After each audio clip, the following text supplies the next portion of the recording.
estuve viendo, repasando la escritura, la carta, la primera de Timoteo, y en el capítulo 3 de primera de Timoteo, si quieren buscarlo, vamos a ver cómo Pablo, capítulo 3, vamos a ver cómo Pablo muestra los requisitos de cómo tienen que ser los que cuidan, los cuidadores. Y a mí me llamó mucho la atención, cuando lo tengan, lo leemos, a partir del versículo 4. Bueno, viene hablando de que si alguno anhela cuidar de los demás, buena obra desea, y es necesario, y empieza a decir que el que cuida sea irreprochable, sobrio, prudente, decoroso. Y en el versículo 4 dice que cuide bien su propia casa, que tenga a sus hijos en obediencia con toda respetabilidad. Versículo 5. Pues si alguno no tiene cuidado de su propia casa, ¿cómo será cuidada la iglesia de Dios? Entonces, yo reflexionaba en esto sobre cómo tienen que ser los cuidadores. Busqué este mismo pasaje en otras versiones, y en otras versiones, en vez de cuidar su propia casa, dice que debe gobernar su propia casa. Ahora bien, todos sabemos lo que es cuidar y gobernar. Cuidar significa poner diligencia, atención a algo o a alguien. También puede ser atender o guardar. Gobernar es mandar con autoridad, dirigir o administrar. Entonces, entendiendo esto, entendiendo las instrucciones que da Pablo sobre cómo deben ser los cuidadores,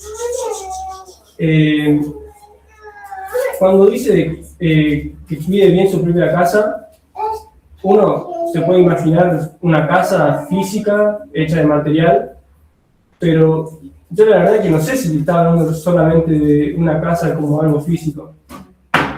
En una parte de la escritura dice que nuestro cuerpo es el templo. Es el templo de Dios. Vamos a 2 de Corintios 5, del versículo 1.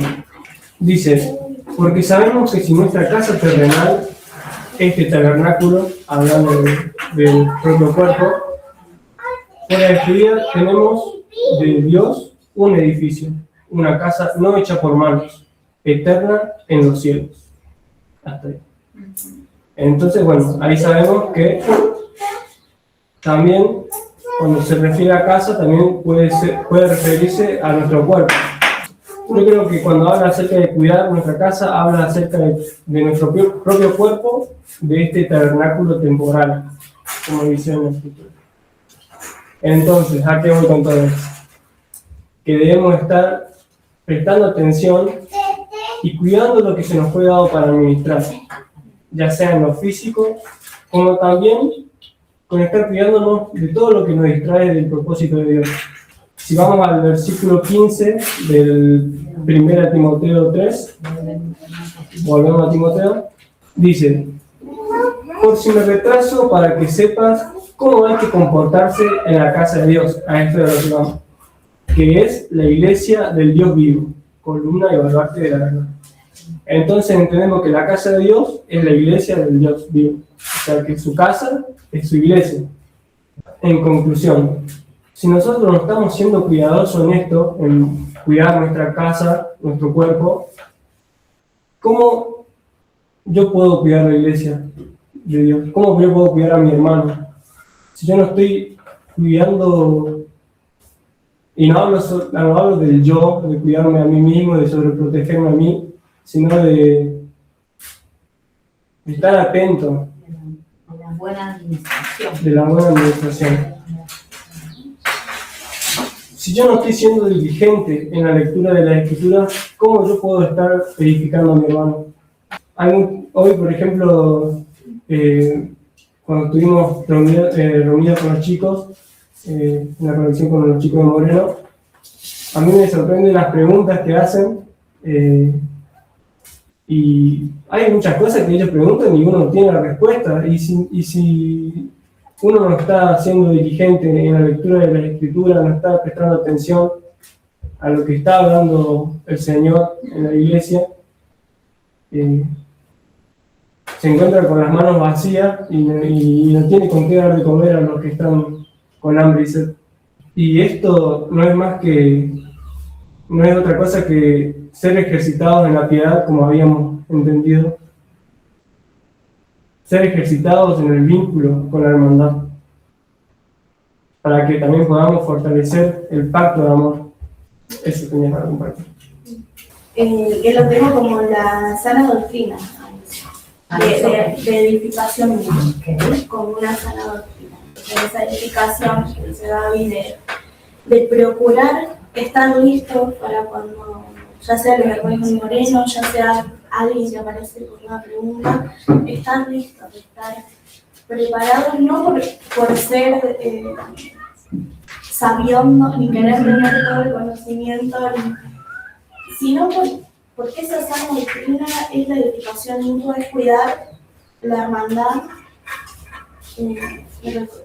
Recordaba y me quedaba muy patente que soy guarda de mi hermano. En ese ser guarda de mi hermano, no es que estoy sobreprotegiendo todo el tiempo, sino es eso de poder estar ahí presente como oraba Cris, no porque me cae bien, no porque tengo feeling, sino porque es el cuerpo que el Señor nos dio. Es la iglesia a la que el Señor quiso que sea parte, entonces cuidando de mi hermano es que sí o sí tengo que practicar la edificación mutua. Y en esa edificación mutua es estar atento todo el tiempo a poder escuchar la voz del Señor, y eso me lleva a prestar atención en todo lo que venimos hablando. Entonces, en estos 2 días que lo voy a intentar esto a las ideas y a los apuntes, entonces fueron 2 días de ver de corrido todos los días, ¿cierto? Entonces, en eso de poder hacerlo de corrido, que no es lo óptimo, ser disciplinada, sí, pero bueno, me sirvió para poder así, para hacerlo así de repente, poder tenerlo todo fresco y poder unirlo. Entonces, en eso está, ¿no? Y recordar el ejemplo que nos dio Samuel en algo muy práctico, que es practicar la doctrina, la buena conciencia, que leyendo los pasajes de Timoteo a él le resonó por qué decía levantar las manos y no las manos juntas, y entre todo eso el Señor nos trajo luz de un montón de cosas que no teníamos presente. Entonces ahora, a las nuevas generaciones y a nosotros mismos, el Señor nos trae otra práctica, que es de su cultura. Y todo eso porque por estar pendiente, ¿no? Por una pregunta que le surgió a él, que está con los chicos allá en Moreno y está pendiente. Entonces,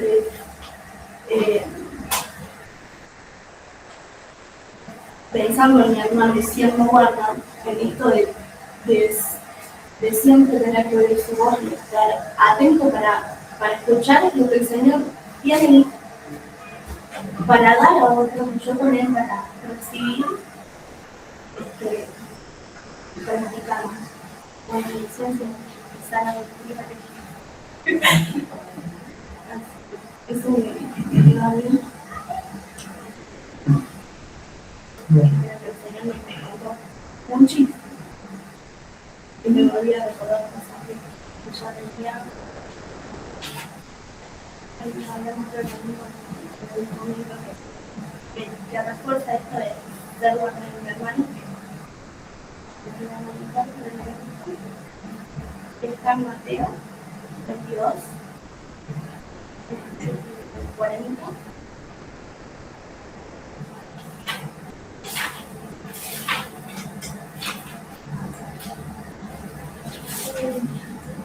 Mateo 22. ¿Mateo? Sí, 22. Ah, 22. Del 37 al 40. Y primero de Juan 4, del 7 al 12. Primero de Juan 4, del 7 al 12. Que si quieren lo ven más porque la verdad le presté. ¿Te va a hacer muy bien? Dale, déjalo. Ama al Señor tu Dios con todo tu corazón, con toda tu alma y con toda tu mente. Este es el primer mandamiento y el más importante. Hay un segundo mandamiento que es igualmente importante. Ama a tu prójimo como a ti mismo. Toda la ley y las exigencias de los profetas se basan en estos mandamientos. ¿Y el otro? Lo tengo yo. ¿Lo leo?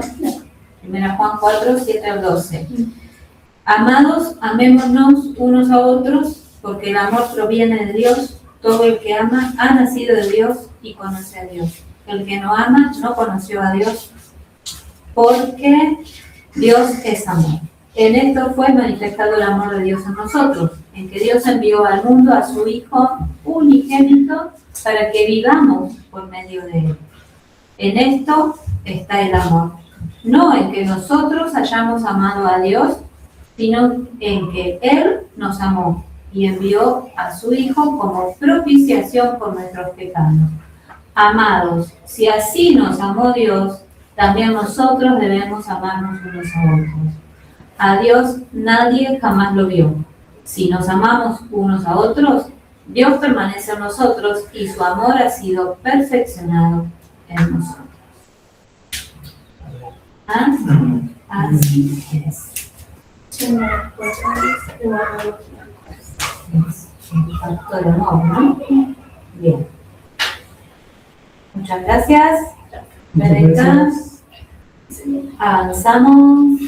A mí me quedó, y algo charlar con Gaby, hoy, de compartir que algo que ya hemos recibido y que quizás ya lo hemos visto en algún momento, de hecho, Marce lo dice en el video, pero en esto de ejercitar el hecho de escuchar al Señor nuevamente, aún en las cosas que recibimos, me quedé meditando en esos cuadritos donde se expresa el orden, donde primero está el reino, después la familia, su familia, la familia de Dios, y después tercero estaba la familia humana. Y con todo esto que compartían los chicos, me cerraba aún más cuál es el diseño de todo esto, por qué edificarnos mutuamente, por qué ayudarnos, por qué velar por mi hermano, por qué cuidarnos, por qué estar atentos y poner en práctica todas estas cosas que venimos recibiendo, es porque justamente estamos bajo un diseño. Y me gusta mucho, y lo voy a leer, porque lo describí así, que dice: cuando Dios creó la humanidad, que son muchas palabras, el Espíritu a través de más el video, pero es lo que más me quedó. Dice: cuando Dios creó a la humanidad, su deseo era para formar un pueblo, y la familia humana era un medio para formar su familia eterna. Su reino se va llevando adelante a través de su familia, y para que su familia crezca, lo hace a través de familias humanas, a través de cada uno de nosotros. Y meditaba en esto también, que dice: nos enfrentamos a una oleada de violencia que va en contra de este diseño, una oleada de violencia que va en contra del diseño de la familia. Y nosotros, el Señor nos está llevando a ver cómo Él ve y a ver que la familia que trasciende en el tiempo no es solamente nuestra línea sanguínea, sino que lo que permanece en el tiempo es la familia de Él, porque es eterno. Y todo este ejercicio y todas estas cosas que venimos recibiendo es para que se cumpla ese propósito de ser parte de esa familia que edifica su reino acá en la tierra y que va llevando a cabo el plan, ¿no? Que eso también recibimos muchísimo, sería muy largo de entrar ahora, pero el objetivo de todo lo que estamos recibiendo y de esta unidad, y como cantábamos recién, es que toda la tierra sea llena del conocimiento del Señor y de su gloria. Y le pido al Señor que me guíe, porque no es simplemente una palabra, sino mucho más que eso, pero en eso meditaba en este tiempo. Y el tenerlo presente nos lleva a uno a saber que tenemos un rol y que ya no pasamos desapercibidos como en las multitudes, sino que tenemos un propósito cada uno dentro de esa familia. Y se nos ha dado cosas para administrar, como compartía Gaby, para ser parte de esa edificación de la iglesia, de su reino, del Señor, acá en la tierra. Así que eso es lo que tengo. Una de las cosas que a mí me llamó mucho la atención, o sea, dijeron, se enseñó mucho en esta parte,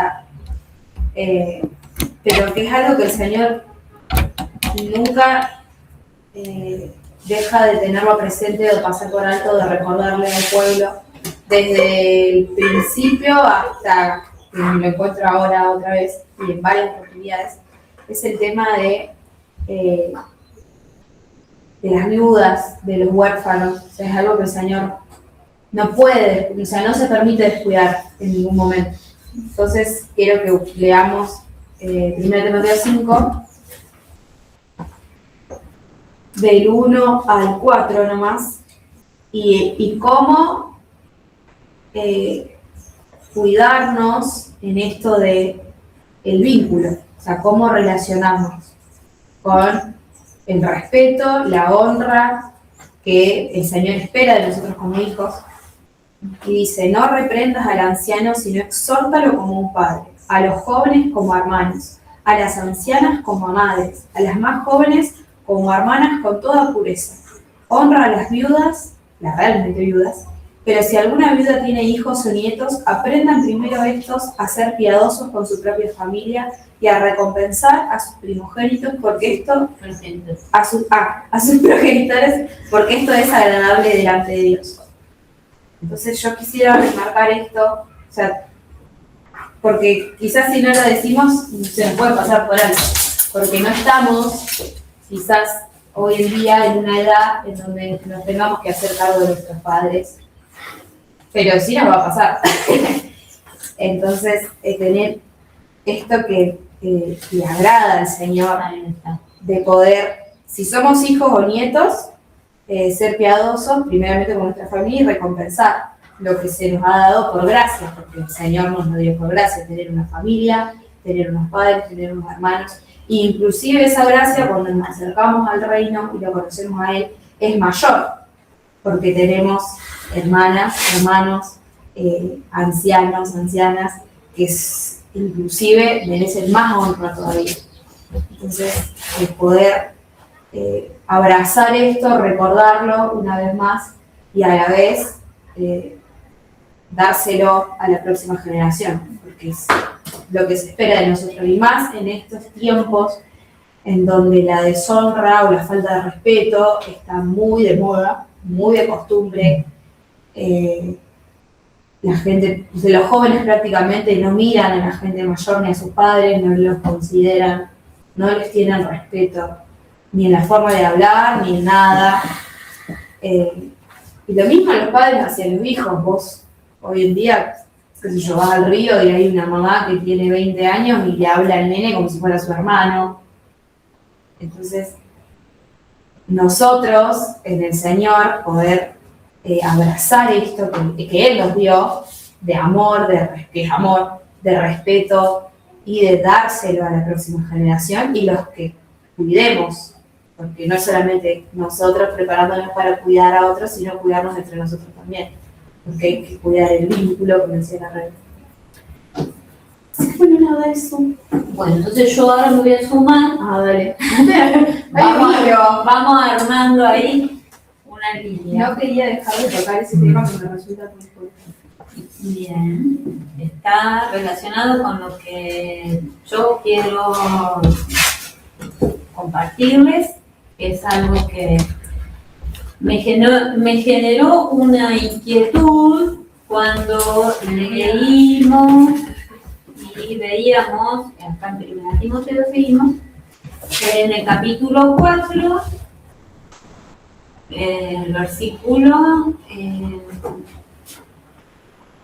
8. Voy a leer la última frase del 7 que dice: ejercítate en la piedad, porque el ejercicio corporal para poco aprovecha, pero la piedad es provechosa para todo, teniendo promesa para la vida presente y para la venidera. Y eso me inquietó, porque digo, como decía Gaby, ¿no? Si alguien me dice, ¿y cuál es la promesa? Puedo empezar a dibujar y a imaginar, decir algunas cosas que me parecen que serían, pero me puse en varias oportunidades en ese tiempo que estábamos observando esta escritura, a prestar un poco de atención y a buscar y de una y de otra manera fui buscando cuáles eran las promesas esa para la vida presente y para la vida venidera. No sé si alguien lo tiene muy claro. ¿No? Está como yo estaba. Bueno, ahora les voy a contar entonces. Entonces, para esto, primero iríamos a ver, esperen un cachito, que estoy con la red. Hasta que entiendo mi apunte. Acá. La piedad, ¿no es cierto? Hablamos de la piedad. ¿Qué es la piedad? Generalmente pensamos que la piedad es hacer limosna, es ayudar a alguien. Ser piadoso es bueno, ser misericordioso, hay un necesitado, vamos a ayudar. Eso es la piedad. Es parte de la piedad. Habíamos visto al principio de cuando empezamos a estudiar que la piedad es más que eso y es pasión por Dios y por lo que es de Dios. Pasión por lo que a Dios le apasiona. ¿Y qué es de Dios? Y seguramente me van a decir todo. Todo es de Dios porque Dios creó todo. Pero me encontré en el Evangelio de Juan, les voy a invitar a que busquen en el Evangelio de Juan, el capítulo 17, que es la última oración que queda registrada de Jesús. No sé si es la última, pero bueno, es una oración de Jesús. Juan 17. En el versículo 7, Juan 17, 7, Jesús dice: ahora han conocido que todas las cosas que me has dado vienen de ti, porque les he dado las palabras que me diste. Fíjense que Jesús orando, hablándole al Padre, dice: y ellos las recibieron y entendieron que verdaderamente salí de ti y creyeron, perdón, me confundí yo. El 6 era, no el 7. A ver, lo voy a corregir. Acá está. Entonces, uno más atrás. El versículo 6 dice: manifesté tu nombre a los hombres que del mundo me diste. Tuyos eran y me los diste. Y han guardado tu palabra. Entonces ahí yo llego a la conclusión: sí, todo es de Dios, porque Dios creó todo, pero hay algo que le pertenece a Dios y que le genera esa pasión, que son las personas, somos nosotros, es la creación que tiene el ADN de Dios, que Dios creó a su imagen y semejanza. No es lo mismo que un árbol, no es lo mismo que otras cosas que él creó. Porque dice que la imagen de Dios fue creado el hombre y la mujer, ¿no? Entonces, vamos a mirar también los versículos 20 al 23 de ahí mismo. Sigue Jesús en esta oración y dice: pero no ruego solo por estos, sino también por los que creerán en mí por la palabra de ellos, para que todos sean uno como tú, Padre, en mí y yo en ti. Que también ellos estén en nosotros, para que el mundo crea que tú me enviaste. Y yo les he dado la gloria que me has dado, para que sean uno, como nosotros somos uno. Yo en ellos y tú en mí, para que sean perfeccionados en mí, para que el mundo conozca que tú me enviaste y los amaste a ellos como me amaste a mí. Bien. ¿Cómo somos perfeccionados? Por el ejercicio de la doctrina que es conforme a la piedad, que eso es lo que dice Pablo en el capítulo 4.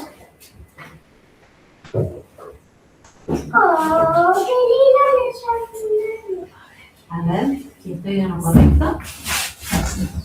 Que es lo que leímos recién, en el 7 y el 8, en el ejercicio de la piedad, porque el ejercicio corporal para poco aprovecha, y esta es la promesa.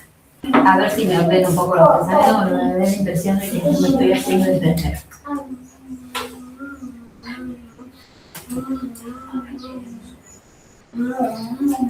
La piedad no es algo que nosotros podemos producir, porque la piedad es Cristo, es el mismo. Es Él, es la expresión de Él. El cuidar a otros, el cuidar de lo que expresaba recién Elizabeth, ¿no? En ese trato con el mayor, con las mujeres, con los más chiquitos, con las próximas generaciones, es la expresión de Él. Él es el que se expresa. La promesa la encontramos en Isaías 58. ¿Sí? Yo sabía leer. En Isaías 58 tenemos el pasaje conocido, para nosotros conocido, acerca del ayuno. Y desde a partir del versículo 6, el Señor empieza a hacer como un reproche, ¿no? Dice: no es más bien el ayuno que yo escogí, desatar las ligaduras de maldad, soltar las cargas de opresión y dejar libres a los quebrantados, romper sus yugas.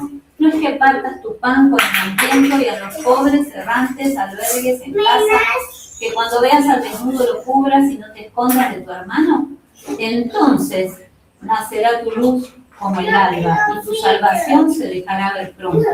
Tu justicia irá delante de ti, y la gloria de Jehová será tu retaguardia. Entonces invocarás y Jehová te responderá. Suplicarás y le dirás: heme aquí. Si quitas de en medio de ti la opresión, el dedo amenazador y las palabras arrogantes. Si de tu alma sacas para el hambriento y sacias al alma afligida, en la tiniebla nacerá tu luz, y tu oscuridad será como el mediodía. Jehová te pastoreará siempre, y en la sequía saciará tu alma, y dará vigor a tus huesos, y serás un huerto bien regado, un manantial cuyas aguas nunca faltan. Los tuyos reedificarán las ruinas antiguas, volverás a levantar los cimientos de muchas generaciones, y serás llamado reparador de brechas, restaurador de senderos, para descansar. Esa es la promesa que yo encontré, que dice Pablo, del ejercicio de la piedad, de cuidar los vínculos, sea viuda, sea huérfano, sea un necesitado, sea un extranjero, sea quien sea. No solamente tirar una limosna, sino estar presente, cuidar. Y eso lo produce Él en nosotros. Lo puede producir en mí, en lo que yo administro, pero que mayor expresión es cuando juntos podemos estar desarrollando todo esto. Bueno, no quiero ir más. Quiero parar ahí para darle lugar a alguien más. ¿Sí? También están los conectados que pueden pedir la palabra cuando lo deseen, cuando les parezca. Bueno, hoy en la conexión que tuvimos de la mañana con los chicos acá, estuvimos leyendo la parte esta del PDF que nos compartió Papi, cuando hablamos de qué es la verdadera libertad, y en el que se hace todo este relato hipotético que ya empiezo a dudar de si es tan hipotético o es algo que el Señor te mostró en forma de revelación, Papi, porque bueno, nosotros estábamos leyendo el Evangelio de San Juan. Esa es la consigna que tenemos, ¿no? Empezamos a leer el Evangelio de San Juan. Y bueno, empezamos leyendo y en los primeros versículos habla justamente del principio, ¿no? Y en esta cuestión de que en el principio Dios era el verbo y el verbo era Dios, o Dios era la palabra y la palabra era Dios. No sé si tienen presente, si no lo buscamos el pasaje de Juan. Bueno, en la versión esta que yo tengo dice, en un principio era el Logos, y el Logos estaba ante Dios, y Dios era el Logos, ¿no? En otras versiones dice la palabra, y en otras dice el verbo. Y bueno, y buscando yo para otros versículos en las Escrituras, otros pasajes en las Escrituras que hablaban del principio, para ver qué es esto cuando dice que Dios era la palabra. Porque no sé si ustedes recuerdan más o menos de lo que le estoy hablando, del relato ese en el que Elohim tiene esa conversación consigo mismo, ¿no? Y establece un pacto de esclavitud por amor a sí mismo, ¿no? Y entonces vemos que esta es la imagen visible del Dios invisible, es este pacto, ¿no? Y en la forma de hombre, Jesús, ¿no? Y vemos a Jesús decir, yo no hago nada de mi voluntad, hago la voluntad del que me envió, no digo nada, y veíamos que esto es una condición de esclavo. Pero bueno, veíamos también que no era una esclavitud como la que tenemos entendida humanamente, sino que hablaba de una esclavitud autoimpuesta por amor en ese origen, en ese pacto primordial, en el que la primicia de toda creación es Cristo, ¿no? Por eso dice que en el principio era la palabra, la imagen visible del Dios invisible es Cristo, y es este pacto. Y bueno, y fui a leer el versículo que más conocido que tenemos todos de un principio, que es Génesis 1. Y bueno, y estaba leyendo, bueno, en la versión esta que tenemos, la textual, menciona, ¿no? Dice, en el principio, ahí se los leo, en el principio creó Elohim Aleph Tav, los cielos y la tierra. Y esta de Aleph Tav es algo que en casi todas las versiones, o sea, yo en la única versión que lo he leído es en esta textual. No sé si en alguna otra versión figura. Por ahí hay alguna otra versión que sí. Pero es en la única que yo lo he leído. Y curiosamente, han considerado omitirlo, esto de Aleph Tab. Que si uno hace lo lee, ¿qué significa Aleph Tab? Es la primera letra del abecedario hebreo y Aleph es la primera y Tab la última.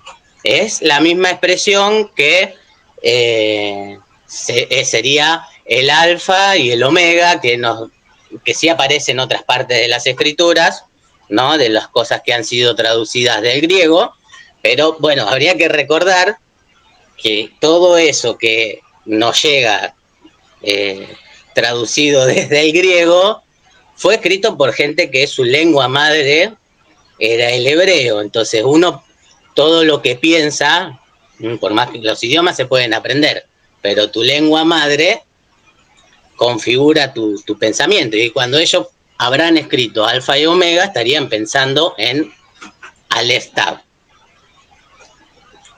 Como les digo, sí, significa principio y fin. En esto se engloba también todo esto de que por él fueron creadas todas las cosas, por medio de él subsisten, y el destino de todas las cosas es ser reunidas en él. Él es el principio y es el fin. Pero lo que descubrí también, que fue muy interesante, es lo que significan estas dos letras por separado en el hebreo. Aleph se escribe con un dibujo medio abstracto que significa, sería como la cabeza de un toro. Eso es lo que dice si uno busca Aleph. Es la cabeza de un toro y simboliza la fuerza.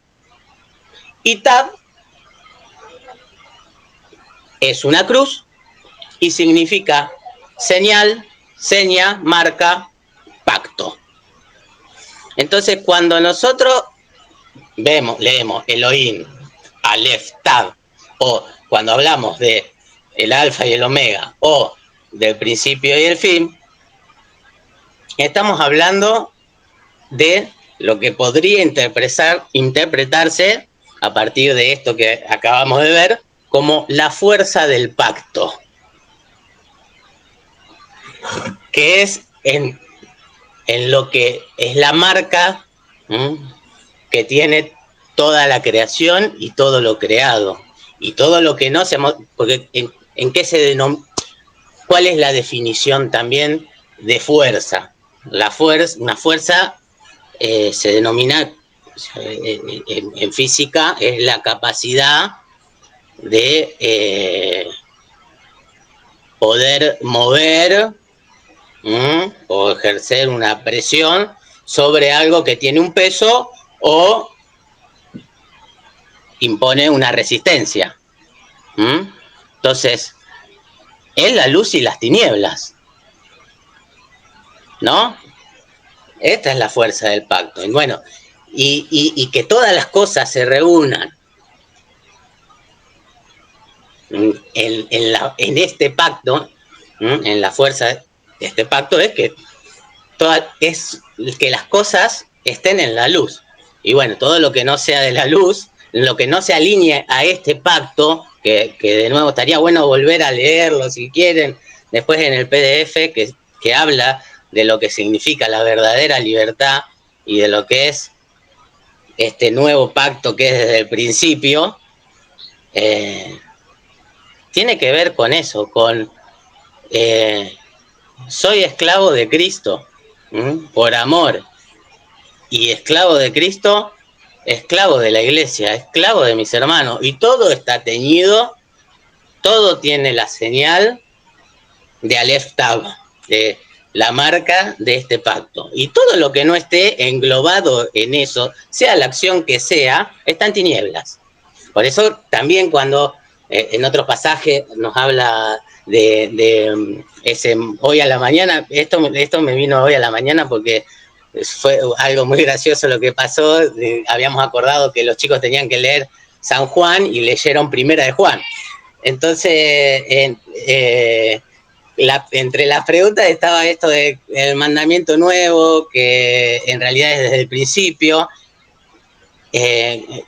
cuando habla de que, bueno, de amar a los hermanos, y el que aborrece a su hermano está en tinieblas, el que ama a su hermano está en la luz, el que aborrece a su hermano ante la vista de Dios es homicida y asesino, y hablaba del mandamiento nuevo que es desde el principio. Y bueno, y yo cuando se los comenté a ellos, cuando vimos ese tema, hablamos de Caín y Abel, ¿no?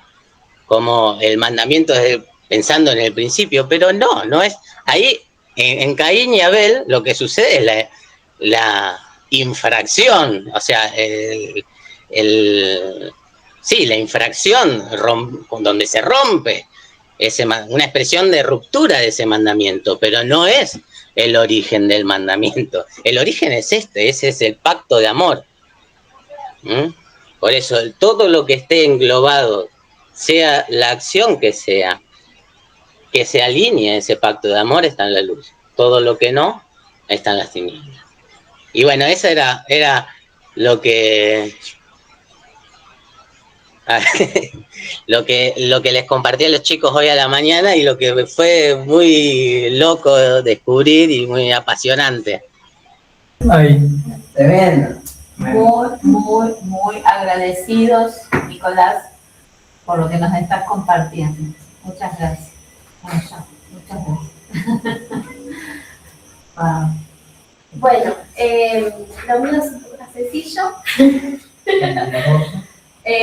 Bueno, me imprimí con ayuda de Mar, me imprimí el material o sea, los apuntes de toda la escuela de Timoteo para poder tenerlo, porque me sirve más tenerlo así a la vista. Y bueno, los estuve leyendo estos días y quiero detenerme en algo que me gustó mucho, que es un fragmento de los apuntes de lo que se estuvo hablando. Así que acompáñenme a Primera Timoteo capítulo 1, versículo 18 y 19. 1, 18 y 19. ¿Estamos? Bueno, primero lo voy a leer de la versión textual. Dice: este mandato te encargo, oh hijo Timoteo, para que conforme a las profecías que antes se hicieron sobre ti, milites por ellas la buena batalla, manteniendo la fe y la buena conciencia, la cual, desechando a algunos, naufragaron en cuanto a la fe. Y ahora les voy a leer la versión, esta que tengo en papel, que es la traducción viviente, que dice así: Timoteo, hijo mío, te doy estas instrucciones basadas en las palabras proféticas que se dijeron tiempo atrás acerca de ti. Espero que te ayuden a pelear bien en las batallas del Señor. Aférrate a tu fe en Cristo y mantén limpia tu conciencia, pues algunas personas desobedecieron a propósito de lo que necesitaba su conciencia y como resultado su fe naufragó. Está bastante claro, ¿no? Dice: te ordeno que milites la buena batalla, conforme a las profecías que se hicieron sobre ti. Tenemos la orden de involucrarnos en una batalla puntual. Y yo pensaba cuántas veces hay batallas diarias que drenan nuestras energías y a las que nos detenemos. Batallas que son innecesarias, que no son la batalla a la que fuimos llamados. Y es interesante prestar atención que no está diciendo: Timoteo, te encargo que seas feliz. Te encargo que disfrutes, que no te preocupes por nada. Alcances tus sueños. Hakuna Matata. No, le está diciendo: te encargo que milites una batalla. O sea, le está diciendo involucrarte militarmente en una guerra. ¿Y cuál es esa guerra? Era la pregunta que venía a mí, ¿no? Y dice: conforme a la profecía que se hizo sobre ti.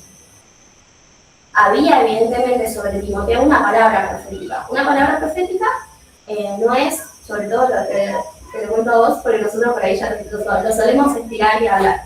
Pero una palabra profética no tiene que ver con algo que yo adherivo, sino con en realidad qué es lo que el cielo está hablando. O sea, ¿qué dice Dios hoy? Entendemos que la voz de Dios tiene muchas formas, como la Biblia, como profetas, como escrituras, pero Dios está vivo y habla hoy. Entonces, palabra profética es lo que Dios dice hoy sobre algo. Entonces acá dice, te ordeno que milites, o sea, que te involucres en esta guerra y pelees por esa palabra profética que se hizo sobre ti. Hay una palabra profética, hay una voz del cielo sobre tu vida. Hay algo que Dios dijo de vos en la eternidad. Y evidentemente hay una guerra para que vos no creas eso que se dijo de vos. Que sos amado, que sos aceptado, que sos suficiente, que tenés una identidad de hija en él. Entonces, dos preguntas en relación a esto que me llevo es, ¿conozco las profecías que están soltadas sobre mi vida? Y si las conozco, ¿las recuerdo? Y que nos podamos ir con esta pregunta, ¿no? O sea, si no las conozco, las quiero conocer. y si las conozco, bueno, necesito recordarlas. Porque el día a día, y aún a los que tenemos hace muchísimos años en el Señor, y desde chiquitos, desde la cuna, estamos todo el tiempo escuchando quizás mensajes, enseñanzas sobre Dios, sobre Él. Hemos recibido palabras, pero se nos olvida, porque es así, somos tendientes a olvidar las cosas. Y mucho más las cosas importantes, porque este sistema pelea con nuestra atención. Y está todo el tiempo buscando drenar nuestras energías, en preocuparnos por cosas que no son esta batalla de la fe. Y después dice, lo voy leyendo así, y de acá dice, hay palabra del cielo sobre vos. No es una pregunta, es una afirmación. Prestar atención a ella y vivir conforme a ella es tener buena conciencia. Eso significa tener buena conciencia. Rechazar esto me lleva a ese lugar peligroso que es la aridez, donde inevitablemente naufrago en la fe. Y naufragar, entendemos lo que es, ¿sí? Un náufrago es esa persona que se estaba yendo hacia un lugar, en el mar, en un barco, en un vehículo, lo que sea, y por alguna razón ese medio de transporte desaparece, se hunde, se pierde, se cae y empieza a estar a la deriva en ese contexto. Y es importante que prestemos atención a esta palabra que usa, porque nos habla de otra cosa. Dicen, naufragaron en la fe, o sea, veníamos ahí, yo estaba subido en este barco, yendo para allá, y de repente estoy perdido y sin esperanza de vida, porque un náufrago. ¿Tienes algo? Entonces, bueno, para poder entender, bueno, ¿qué es lo que yo creo? Me preguntan en qué creo, ¿cómo respondo? Sé dónde estoy y estoy naufragando en mi fe. Entendemos que somos un espíritu con un alma y un cuerpo. Bueno, ¿cuál es nuestra fe? ¿En dónde está nuestro espíritu? Porque donde tengamos nuestra fe va a estar nuestro espíritu.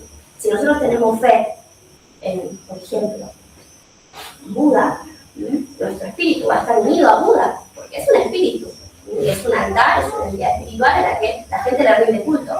Bueno, si mi espíritu, si mi fe está, por ejemplo, en la plata que yo pueda juntar para llegar a fin de mes, mi espíritu está hecho uno con Mamón, que es el Dios de la riqueza. Y así podemos ir innumerables altares que tiene en nuestro corazón y la fe. Entonces, poder definir nuestra fe, decir, bueno, ¿dónde está mi espíritu?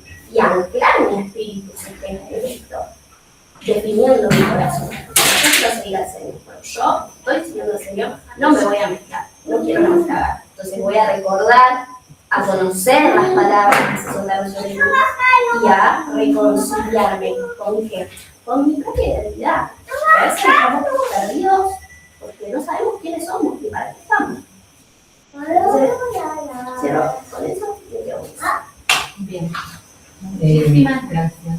La cosita que hay con lo que ella, porque yo pensaba más bien algo muy parecido, pero vos lo dijiste sobre el capítulo 1.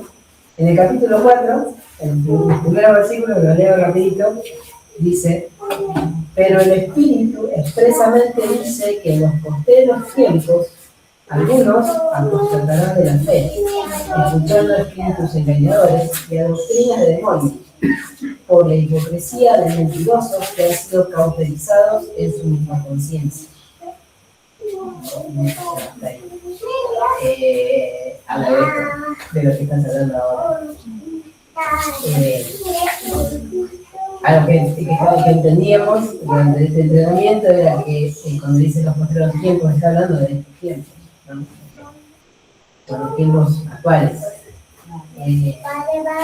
Muchos apostatarán de la fe, y apostatar significa volverse, o sea, habiendo creído, lo abandonan, para ir en pos de otras propuestas. Y que esas otras propuestas expresamente vienen de espíritus engañadores y de doctrinas engañadoras, que lo único que buscan es justamente que apostatemos, que nos arrepintamos de haber creído en estas palabras, ¿no?, así proféticas que el Señor nos ha dado. Una muestra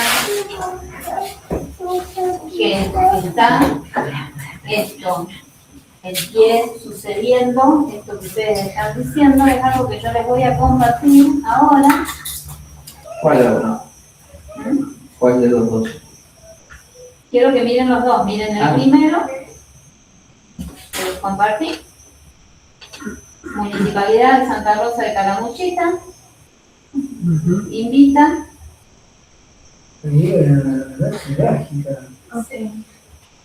Con Año Nuevo brindis después de la medianoche y vamos a mirar la descripción. Te invitamos a vivir una noche mágica y brillante bajo el cielo de Santa Rosa. Año Nuevo blanco, eso ya me hizo ruido. La Municipalidad de Santa Rosa, el Centro de Comercio, te propone una celebración única, la consigna, todo de blanco. Vestite de blanco y sumate a un brindis colectivo lleno de luz y buenos deseos para el año que comienza. Después de la medianoche, la fiesta continúa, celebramos juntos con DJ antiguo, la mejor música de los 80-90 para bailar y vibrar hasta que el amanecer nos encuentre unidos. Es algo muy, ¿no? A ver, me hace acordar a los Umbanda. Bueno, abrí el artículo siguiente, el posteo que les compartí también ahí. Y vamos a sacar a la luz estos engaños, que son los hechizos que distraen y estorban en alcanzar ese propósito eterno y el plan de Dios y nos quitan del pacto de amor, ¿sí?, y la fuerza del pacto. Dice, la tradición de vestir blanco en Año Nuevo, origen y significado. ¿Estamos todos ahí? Sí. Bien. Vestir de blanco en las celebraciones de Año Nuevo es una costumbre arraigada en diversas culturas, especialmente en América Latina. Esta práctica tiene un origen sincrético que mezcla influencias africanas, indígenas y europeas, y su significado está relacionado con la pureza, la paz y la renovación espiritual para el inicio de un nuevo ciclo. El hábito de usar blanco se popularizó en Brasil gracias a la influencia de la religión candomblé, una práctica afro-brasileña con raíces en África Occidental. En esta tradición, el blanco es un color sagrado asociado a Oxalá, una deidad vinculada con la paz y la creación. Durante las festividades de Año Nuevo, conocidas como Réveillon, los devotos se visten de blanco como símbolo de pureza y ofrecen flores y velas al mar en honor a Iemanjá, diosa del océano, para pedir bendiciones y prosperidad en el año comienza. Lo que está proponiendo la gente esta, la municipalidad, es hacerlo en el remanso. Bien. Con el tiempo, esta costumbre trascendió las fronteras religiosas y se convirtió en una tradición nacional en Brasil, extendiéndose a otros países de la región y del mundo. La práctica también se mezcla con creencias occidentales, donde el blanco simboliza los comienzos y la limpieza de malas energías. En lugares como Paraguay, Argentina y Uruguay, muchas personas se han sumado a esta tradición como una forma de atraer paz, armonía y buena suerte, mientras que en otras culturas el blanco se adopta como una manera de participar en un ritual colectivo que celebra la esperanza y el renacimiento. Aunque su origen se vincula principalmente al candomblé, el acto de vestir de blanco en Año Nuevo se ha transformado en un símbolo universal de optimismo, mostrando cómo las tradiciones pueden evolucionar y adaptarse para unificar a las personas en torno a un mismo deseo, y juntos un futuro lleno de posibilidades. Gente, esto es Tenemos la vuelta a la esquina. una expresión actual, como vos leías, creo que decían los tiempos postreros, bueno, son estos tiempos actuales. Sí, esto no es inocente, es una entrega, una dedicación para el ciclo nuevo que empieza, ¿sí? Poniendo la confianza y unificándose. O sea, si yo me visto de blanco, voy ahí, me visto de blanco, bueno, me estoy identificando. Sí, me estoy identificando. Entonces, ¿cuál es el motivo de esto?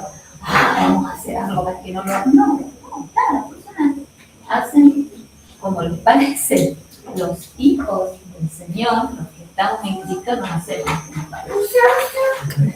Nuestra confianza está en el Señor, ¿sí? Y no nos identificamos, no participamos de las obras infructuosas de las tinieblas. Al contrario, las denunciamos. Sí, lo tenemos claro, no vamos como inocentes, como, ¡ay, que no sabía nada! Nuestros tiempos no dependen de esta cuestión. Queda claro, ¿sí?, que estamos exponiendo esta acción que se va a estar haciendo desde un lugar puntual, como estábamos viendo, a la orilla de las aguas. No estamos en el mar, pero tenemos el río que atraviesa la ciudad. Seamos conscientes, seamos fieles, seamos atentos, no ingenuos, ¿sí? Como que da lo mismo todo. Seamos, ¿cómo? Astutos. Muy bien, me gusta esta palabra, me gusta.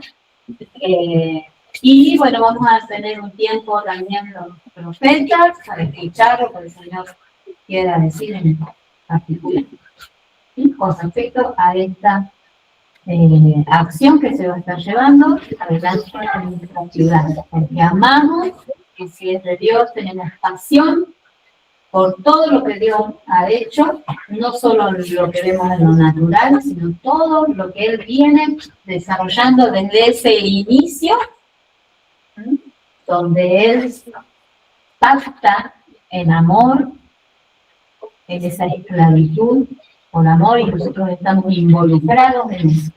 Por eso es que estamos atentos. ¿Sí? No porque estamos pensando en la gente que está organizando esto, no vamos por ahí. ¿Sí? Pero sí estamos atentos a lo que Dios dice.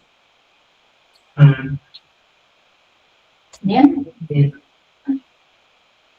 Bueno, vamos a cerrar este espacio, si bien vamos a quedarnos un ratito más. Pero vamos a darle libertad a los que están conectados también, para que puedan seguir con sus asuntos. Vamos a orar. Padre, estamos muy agradecidos, Señor, por todo lo que hemos podido compartir en esta tarde. Gracias, Señor, porque estamos plenos. Es como habernos sentado en una mesa a comer cosas deliciosas y a estar satisfechos, plenos. Gracias, Señor, porque en vos tenemos todo lo que necesitamos. Oramos, Señor, por, como hablábamos recién, por esta ciudad, por esta tierra donde vos nos convocaste y nos permitís vivir, disfrutar. Señor, que toda la operación que se genera desde las tinieblas tenga un límite. Por eso nosotros nos levantamos en una y mil declaraciones, como hemos hecho a través de las canciones, en la lectura de las escrituras, en la reflexión, a favor de tu plan eterno, tu pacto de amor, porque son tuyos, por todo lo que vos has pensado y seguís pensando. Amén. Gracias, Señor, porque podemos compartir este tiempo con vos. Tu bendición sea sobre su vida, tu plan sea revelado a su corazón y ella pueda disfrutar también, como lo hacemos nosotros, de tu bondad, de tu misericordia, de tu persona. En el nombre de Jesús, damos, bendecimos a Samuel, a su casa, a Marce también en casa, y te damos muchas gracias. En el nombre de Jesús. Amén.